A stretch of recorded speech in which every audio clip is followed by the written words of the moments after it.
What we have for you this week on CurryShed is a superb chicken madras. We're going to be using a medium to high heat on this occasion to get the oil nice and hot.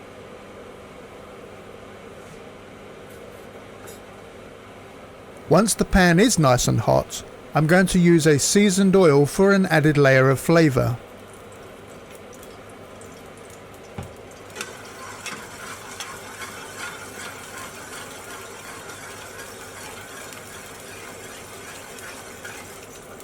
But I'm going to reduce the flame to a medium heat to prevent the next ingredients from burning.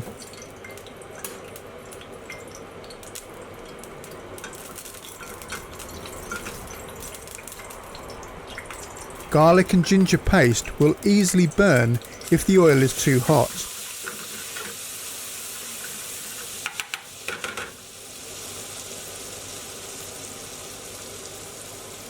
Add the mixed powder and continue to stir,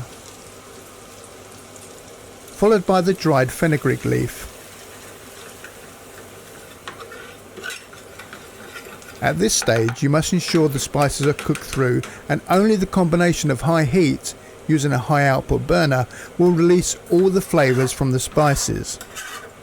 The edges of the pan are always the hottest, so using the chef's spoon and scraping the sides and base of the pan will prevent burning. Next in are the chopped onions, which need to be stirred into the mixture.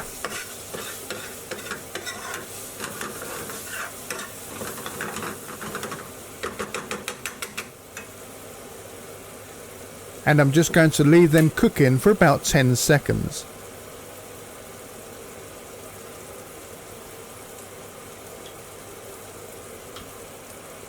For this recipe, I'm adding a heaped spoon of commercially produced madras paste.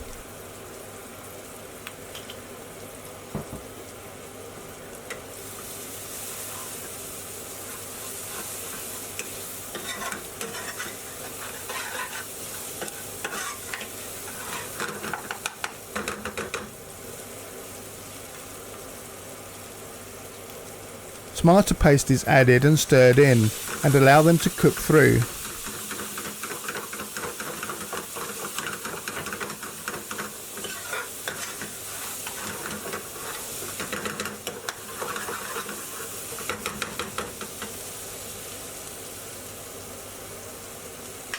I like to use Kashmiri chili powder as its deep red colour will enhance the finished dish.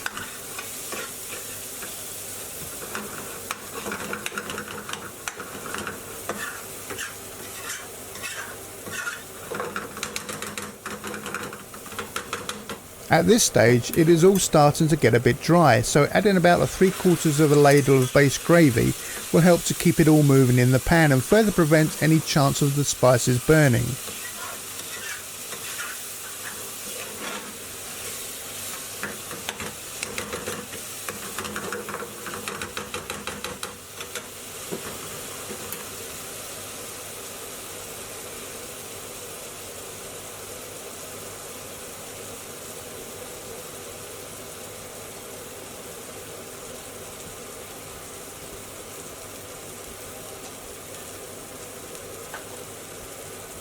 As the Kashmiri chili powder is not as hot as regular powder, I'll add some sliced fresh chili.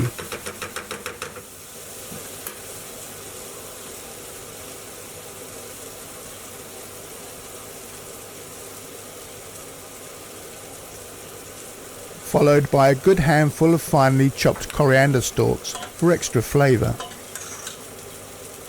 And a full ladle of base gravy.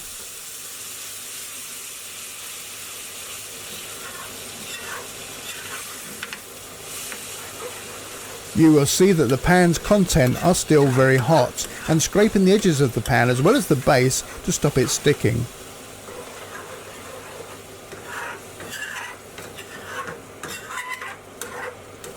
The idea here is to caramelise the base gravy, so I'm going to leave it alone now to do its stuff.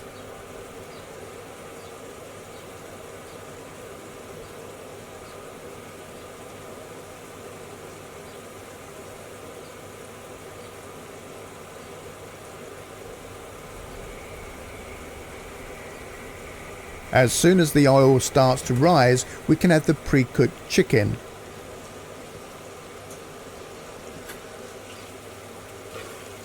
Folding it all in to coat the chicken with all the spices.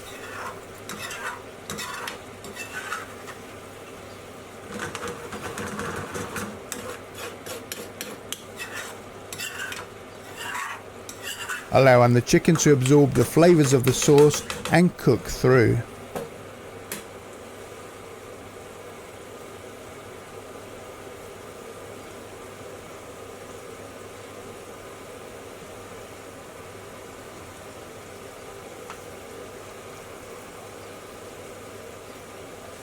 Just a pinch of salt is added as the Patak's Madras paste has quite a lot of it already.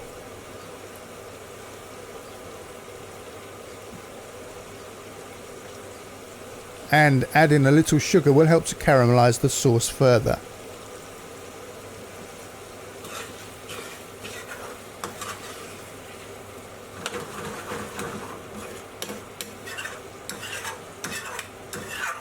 It may seem like a lot of scraping, but all the good stuff is around the edges of the pan, so scraping it back in all the time is an essential technique.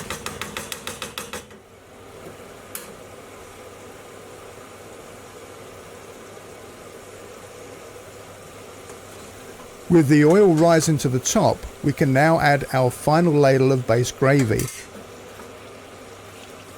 and thoroughly mix it in.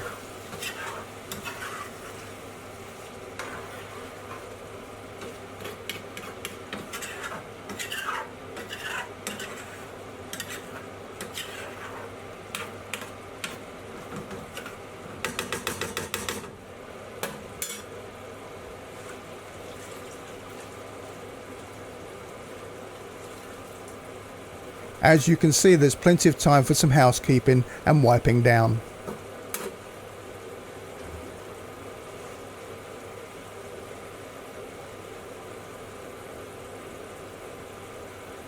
As we are now past the point of burning everything, I can confidently turn up the gas to a medium-high heat again.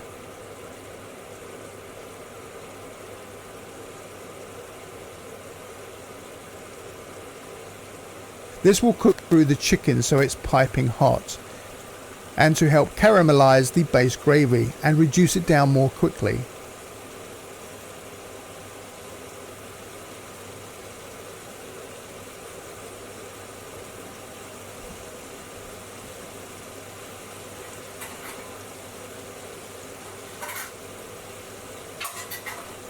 I know how hard it is, but please try to resist the urge to scrape and stir at this point.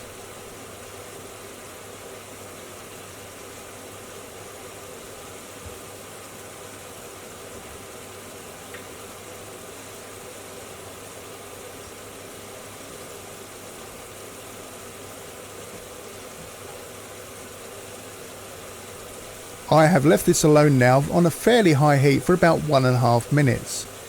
Can you see how the sauce has caramelised and got a lot thicker? So I just need to scrape all the edges back into the sauce. At this point we can turn the gas down to a gentle simmer.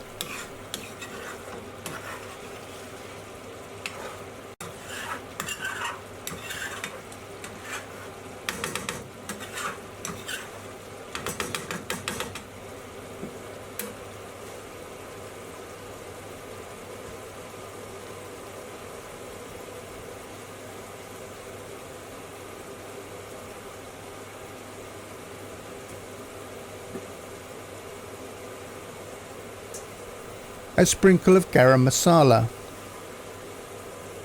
and if like me you like a lot of coriander, then a further small handful of chopped leaf can go in at this point.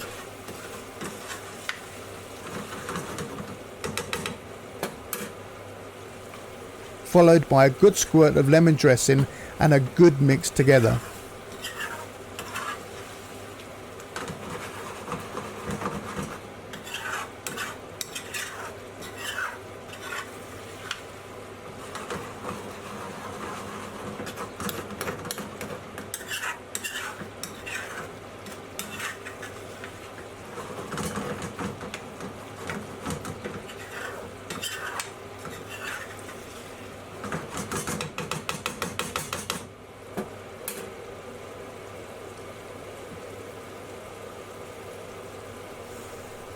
This madras is now nearly done. What I'm waiting for is the rise of the oil to the top, which is a good indication that the base has separated, the water content has evaporated, and the curry is finished and fully cooked.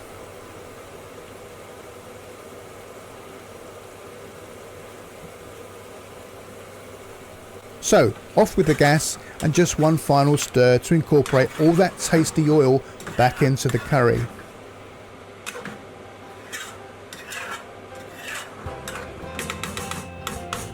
Your chicken madras is now cooked to perfection and we can serve it up.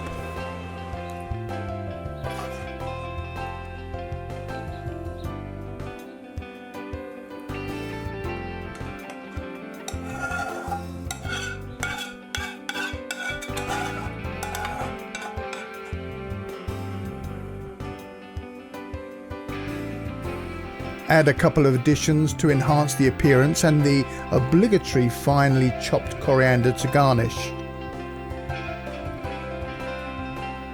If you want to see more videos like this as they are released, please subscribe right now and hit that button and give me a big thumbs up, and I'll see you on the next video.